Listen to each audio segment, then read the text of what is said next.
So I'm 47 years old, but my epigenetic age, which is sort of a genetic marker for your age, is 30. So I'm 17 years younger genetically.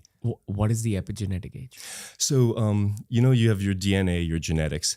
Epigenetics, we've kind of learned more recently, is the set of rules that determine which of your genes are on or off, right? Because just because you have a certain gene doesn't mean it's doing anything. The gene actually has to be encoding for a protein or not encoding, right? And so this is how complex this stuff is, right? We thought, oh, we figured out the human genome. We figured it out. And someone's like, nope. There's actually a whole other set of genetics we call epigenetics, which is the genetics on top of your genetics. That's even maybe more important because it's going to determine if your genes express themselves or don't express themselves. So we use epigenetic age as a mark, because as you age, your epigenetics gets worse, right? Your body's ability to regulate which genes turn on and off kind of gets worse. Right. So they've learned to use it as a marker for your sort of general age, right? Because they can kind of see that as you age, your epigenetic health gets worse. Gotcha. And they can kind of track different people. So for me, my epigenetic age is, 17 years younger than my chronological age. Do they measure it using just like a blood report? Yeah, like a little blood prick, a little finger prick, and they can do it. Yeah, you can buy these tests and do them online. Is this where technology has reached? Is this the edge of technology when it comes to genetic technology? This is sort of the best we know right now. We always discover something and we think we've figured everything out. Then it turns out there's a whole bunch more stuff that we don't even understand. Right. I think epigenetics are super important because we don't necessarily have to genetically re-engineer you. We can sort of decide which genes we want to turn on and which genes we want to turn off. And epigenetics is actually, it's kind of wild. So, your genes are passed down from parent to children, right? And we generally think you can't change your genetics. I mean, we can with CRISPR technology and stuff like that, but just naturally speaking, you can't really change your genetics, but you can change your epigenetics. Your lifestyle actually impacts your epigenetics. So if you smoke, if you drink, if you don't sleep, if you don't exercise, your epigenetics get worse, okay? And not only can you influence your gene expression in your life, you actually pass those on. So if you smoke cigarettes and that makes your epigenetics worse, you pass that on to your kid. And they have to then change their lifestyle to try and reverse the damage that you've done to your epigenetic system. So epigenetics is interesting because it's both passed on, it's hereditary, but it's also influenced within your own life based on your lifestyle. Gotcha. When I'm thinking of genetics, I'm thinking of those DNA strands that contain all the data about That's right. Yeah. So all the ancestors that made you up, you have 2 parents, 4 grandparents, 16 great-grandparents, and then the list keeps going on. Yep. All their behaviors inside your genes. Yeah. There's some memory of your great-great-great-great-great-grandmother and great-great-great-great-grandfather somewhere inside your cells. Yep. But there's a part of that same DNA strand that gets altered based on your own life and your own decisions. Yeah. And that's what epigenetics is about. That's right. Okay. Yeah. So you're saying that your lifestyle can alter your epigenetic profile? Yep. So if you smoke and drink, traditionally, drinking harms your liver. Yep. Smoking harms your lungs and your heart. Yep. Right? But you're saying there's a deeper form of damage where you can literally damage your DNA strand. Yeah. You're damaging which genes get expressed and which genes don't. Okay. Yeah. So if both my parents were chain smokers before I was born, and they'd been chain smokers for 20 years before I was born, Yep. Maybe something bad like a lung cancer might express itself in me even if I have never smoked cigarettes. That's right. That's a little up. Yeah. In fact, like some of the things they can show is that if you influence like a mouse's epigenetics by starving them, for example, okay, that will influence that mouse's epigenetics in its lifetime. And it'll pass that down for 5 or 6 generations, right? So the behavior of your ancestors, not just the genes themselves, but their actual lifestyle behavior is being passed down generation after generation. If you want to, this is probably the only good definition of generational trauma. Right?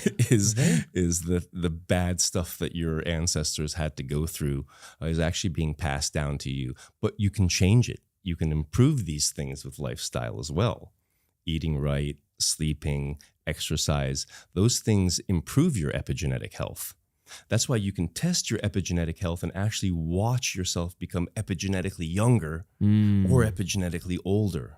You know, what actions can you take to affect it positively?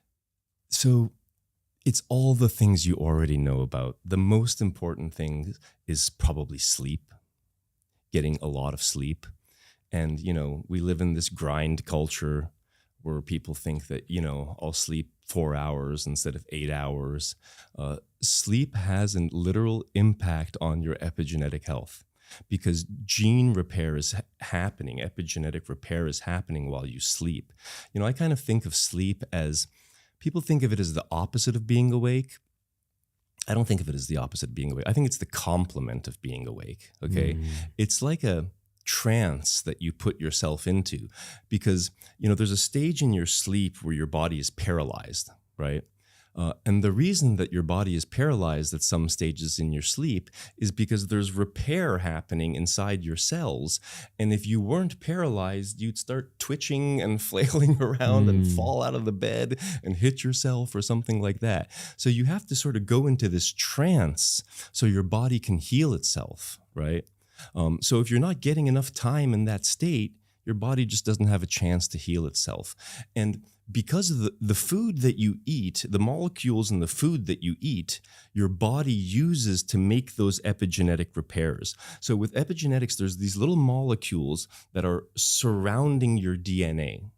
And you know, this gets into some cool physics. Based on electromagnetism, basically, those molecules that wrap around a gene, for example, will cause the gene to either open up or close, okay? And so you need the sleep, you need the diet to give you the ingredients, the molecules, right? Then you need the sleep so that it can take those molecules and go wrap them around your DNA where they're supposed to be so your genes are healthy, right? So diet, sleep, and exercise, I think, are probably the biggest things you can do. And the thing is, we already know them, right? You can do the gene therapy and stuff like that, and that helps. But I usually tell people, like, hey, if somebody's like, hey, I'm thinking of doing hormone therapy and start taking testosterone. And I'm like, well, are you sleeping? Are you eating right? Are you getting exercise?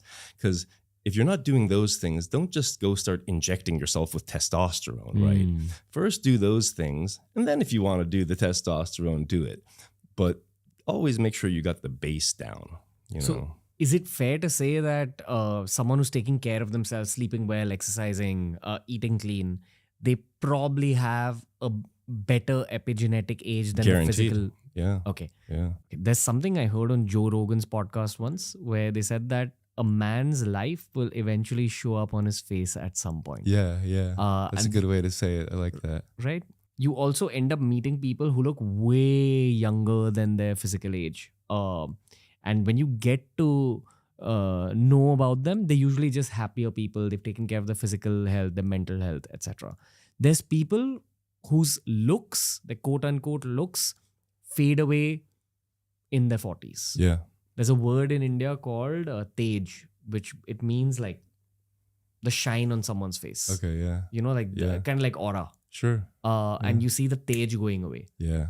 In my eyes, that's definitely an outcome of a degradation of physical and mental health. Yeah. But also the epigenetic age being Absolutely. worse than the physical age. That's right.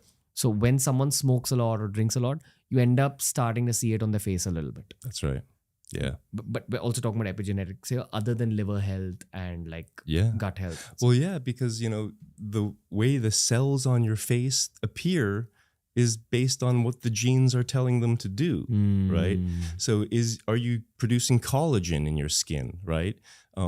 That's your genes are telling you to either produce collagen or don't produce collagen. So your epigenetics are really determining a lot of that. There's another way people say it is that the body keeps score.